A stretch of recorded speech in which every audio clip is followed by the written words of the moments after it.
Okay, we are live.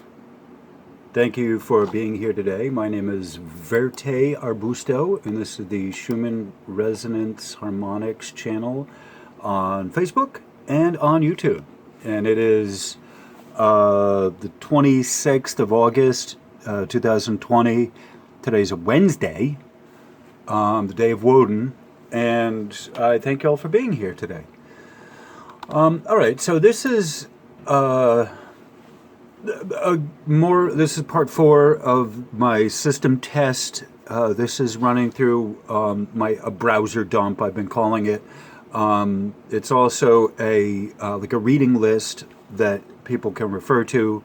I'm going to do a series of these so that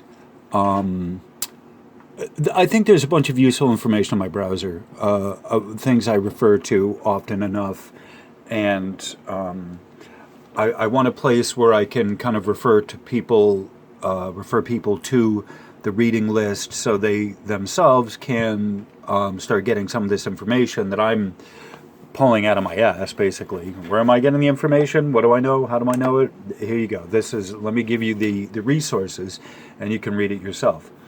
The basic purpose of the browser dump that I've been doing is to go through a bunch of tabs that I have open, links that I have to various stuff, so people can get a general sense of some things that are important, things that are going to be coming up in the future, relative to Patreon, the Patreon account. Once again, I put this out there before, that the Patreon account is for the advanced among us. It's for the advanced issues that require a lot of research and require time to answer the question properly. And it's like a Gorgon's knot, if you will, that some of the complicated issues take a lot of background that I need to establish, period. The purpose of the YouTube channel and the Facebook page are to introduce people to the basic concepts of the Schumann resonances and an introduction to what the basic stuff is, without going into a lot of technical detail on any specific issue. It's as a general service to all of the people that are reading this, to the best of my ability, to make it as simple and accessible to the widest variety of people as possible. Okay. So the Patreon account is not for the purposes of denying people the basic information. The Patreon account is for me taking my time and effort to make extra videos, extra effort, extra research, some of which actually costs money to download or to access, et cetera, et cetera. It's not that it's open for everyone per se. I have to do a lot of the legwork to get the information, and so that is what appears on Patreon. And I think there's going to be a dual tier system to it. The basic Patreon, and then, of course, the more advanced stuff for the things that are going to take me a gazillion hours to figure out. All right. So this is, I think it's number 4 in the series. This was something that I had breezed through the last video, and I think I want to spend a little more time on it. And if I only get through just this one here, in this video talking about this, I think that will be a good video update for everyone. Okay, so this is from the National Institute. Okay, so on with the teaching material. NCBI, which is here, this is a database for national, it's a national database for health-related stuff. I'm trying to remember what the NCBI is, but it basically says U.S. National Laboratory of Medical National Institutes of Health. So that's not what that is. But anyway, the link will be in the description. On to the show. The link will be in the description. And the basic subject matter here is, does the Schumann resonances affect blood pressure? All right.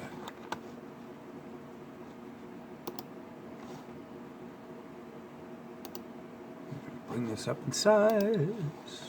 Okay. All right.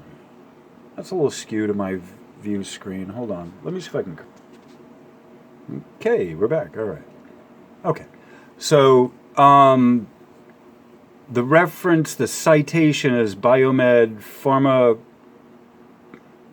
I'm going to have to figure out what the pharmacological something is. So, Biomed Pharmacological, the year 2005. This is from 2005, October. This is volume 59, supplement 1. And the pages S10 to S4. Okay. All right. So, does Schumann resonance affect a blood pressure? G. Mitsutake and K. Otsuka. Usually the first two people are the most important ones when you're looking up scholarly research. Okay. And they are from, actually, let's see where these guys are from. All right. So, this guy A, Mitsutaka, is from the Division of Neurocardiology and Craniology in Tokyo Women's Medical University, Medical Center East, Tokyo, Japan. And then this guy here, Otsuka, is from the same place, Division of Neurocardiology. All right. So you can email them. Okay. All right. So... I read through part of this before. I'm going to read through this again as if I haven't read through the other one because I want this particular video dedicated to this one topic. All right. So, this is the abstract. And the abstract of these things is often the most useful for the non-scientist like myself. So, a lot of these white papers and research papers, I go to the abstract and I glean a lot from that. So, the abstract. Objectives. To investigate whether Schumann resonance, SR, affects blood pressure, BP, heart rate, HR, and depression, and, if so, whether the Putative blood pressure reactivity to Schumann resonances, BPR-SR, is associated with health-related lifestyle, HLS, disease-related illness, DRI, and depression. Okay. Methods. So we're looking for, okay. Methods. A sample of 56 adults in Urausu, Hokkaido, Japan, wore an ambulatory blood pressure monitor, except for the time of the shower, for 7 consecutive days. They completed the Geriatric Depression Scale-Short Form and a health survey questionnaire on HLS, health-related lifestyle, and DRI, disease-related illness. Group mean differences and within individual differences are systolic, S, diastolic, D, blood pressure, mean arterial pressure, and I gotta move shade my hand, and double product DP and HR were respectively compared between normal and enhanced Schumann resonance days using students' t-test. Correlations between blood pressure rate of the Schumann resonance and other characteristics, i.e. age, gender, HLS, DRI, subjective health, and the depression were analyzed using Pearson's product moment correlation. Okay. Hopefully they will tell you what that is in the discussion. Results and discussion. Okay. Group means SBP, DBP, MAP, and DP for enhanced Schumann resonance days were lower than those on normal days. P equals 0.00005 to 0.036, period. DRI was negatively associated with the blood pressure in the Schumann in the systolic blood pressure, diastolic in the MAP, which is the mean arterial pressure, and DP. P equals 0.003 to 0.024, period, suggesting a better health status for those who showed lower blood pressure on enhanced Schumann resonance days. HLS was negatively associated with the BPR on the Schumann resonance in the diastolic and the mean arterial pressure. P equals 0.016 to 0.029. Males showed higher blood pressure response in DAP and MAP. Oh, sorry about that. Then females, testing the system, and females P equals 0.0044 to 0.016. Neither subjective health, let me scroll this up. Neither subjective health nor depression was significantly associated with BPR-SR. Final studies based on larger sample size are planned to see whether possible health effects can be generalized. Okay. So that's a lot of reading, a lot of word salad for what they're doing. They're taking the blood pressure, the systolic and the diastolic. I believe the systolic is the top, over the diastolic is the bottom. One is how your heart pumps out the blood. The other is how it's pumping in the blood. If I'm not mistaken, the systolic is the one that's sending out their top, your upper chakra, and the diastolic is the one that's coming in. Okay, so if I'm not mistaken on that, all right. Although if you know otherwise, please correct me in the comments. Thank you very much. Okay, so your keywords are Schumann resonance, geomagnetic, blood pressure, depression, and ELF. Okay, introduction. Okay, so I didn't read this last time, and I want to, like I said again, I want to spend time on this because this is something that's really important, and people are asking a lot about this. All right. Okay. Introduction.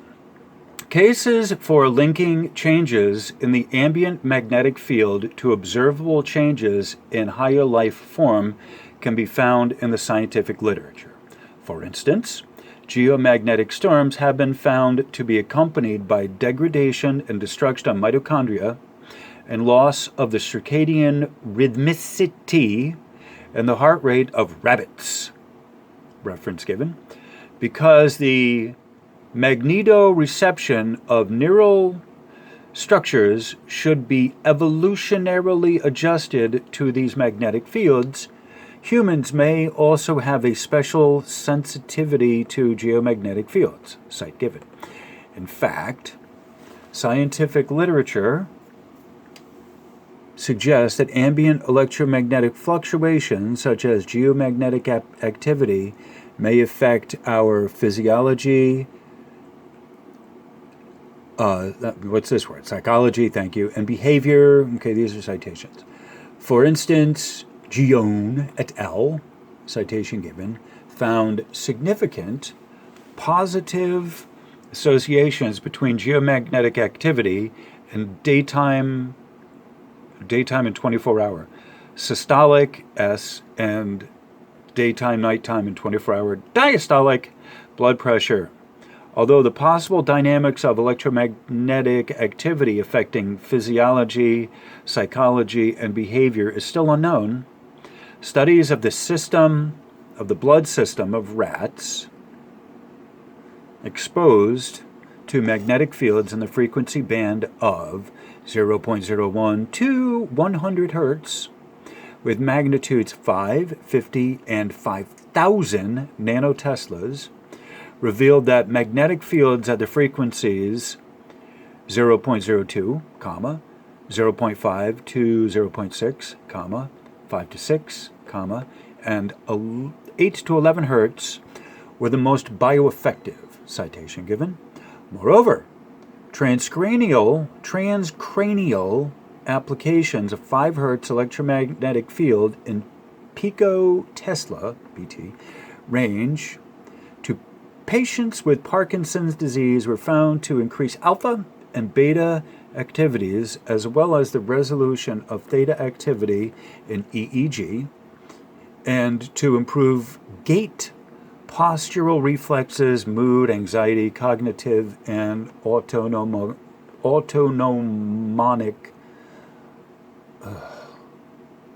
autonomic functions. Citation giving.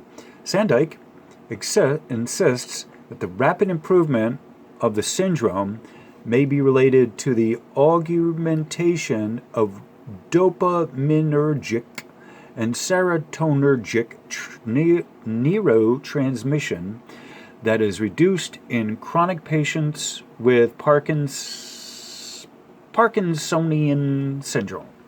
Okay. Yep.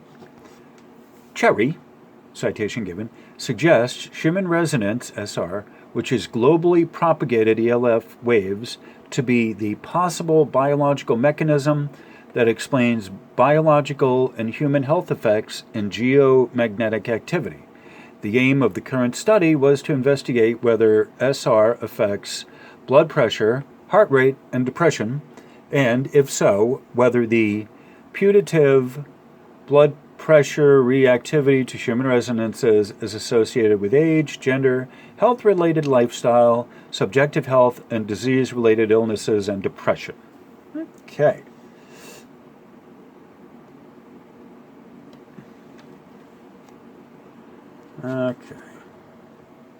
Okay, on with the show. Schumann resonance. That's the whole reason we're here. Schumann resonance is a background stationary electromagnetic noise that propagates in the cavity between the Earth's surface and the lower boundary of the ionosphere at altitudes of 45 to 50 kilometers, and the frequency range between 5 and 50 hertz, citation given. The phenomena was named after W.O. Schumann, who first predicted and discussed it in the 1950s. Its peak intensity can be detected at 8 hertz,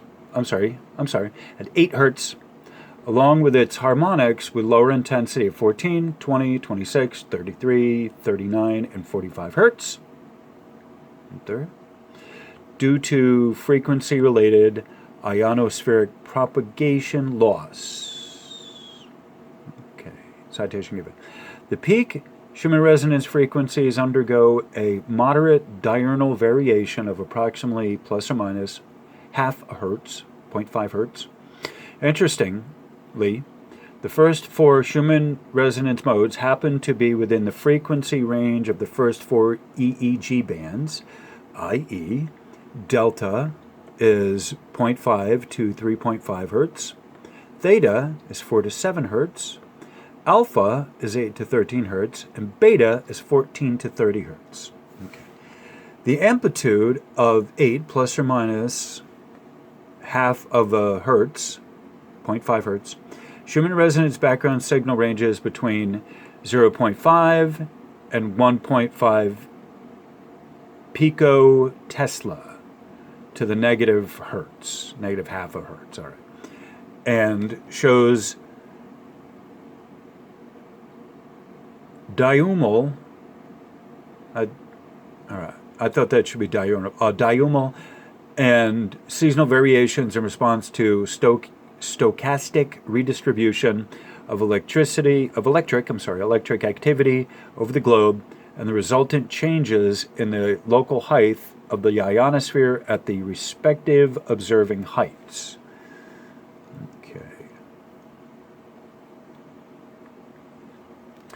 Principal excitation source of Schumann resonance is cloud to ground discharges with the peak currents on the order of 20 to 30,000 amps. A should be amps.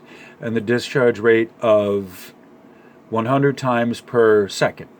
Because of such high discharge rates and the remarkably small propagation loss, the associated electromagnetic radiation from individual lightning overlap to form a stationary background electromagnetic noise. However, once in a while, middle atmospheric electric current between the top clouds and the ionosphere causes sufficiently large transits called ELF transits and excites the Earth ionosphere cavity to amplitude that may exceed the background by factors of 10 to 20 or more.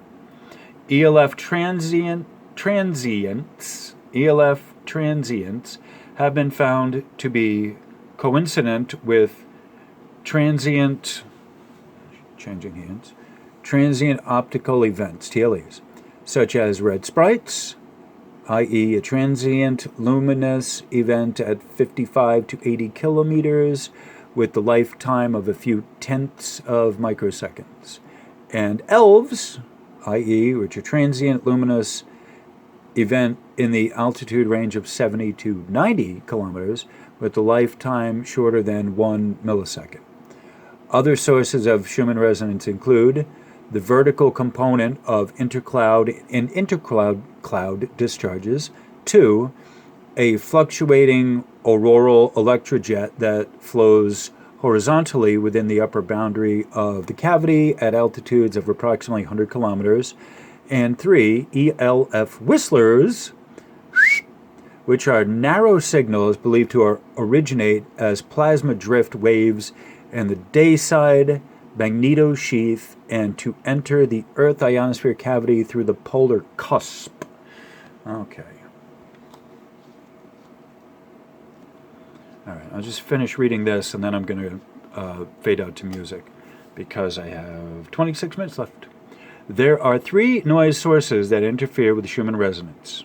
1, PC1 geomagnetic pulsations, which have much larger amplitudes than those of Schumann resonance and can bleed into the lowest frequency, 7.5 Hertz resonance. 2, medium scale power line radiation and relatively nearby lightning. And 3, small scale local or magnetically induced electromagnetic symbols, period. Such noise data can be integrated as part of ELF data in the Schumann resonance band because their recurrence rates are quite low. Okay, so this is a rather long post here. All right, there's no way I'm going to go into all of this. My tongue will get just absolutely tired and toe up from having to go through all of this. Okay, so this is it for today.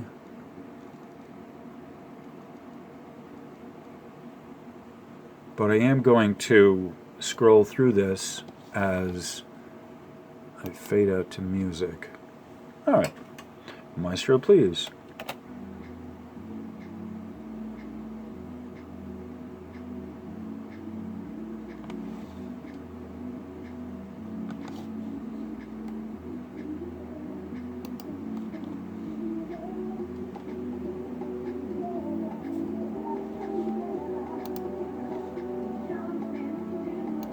All right, so thank you all for being here today. Here with me in the Schumann Resonance Harmonics group. And I appreciate you all being here. And I will see you next time. Thank you all. Namaste.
Together, together, jump into the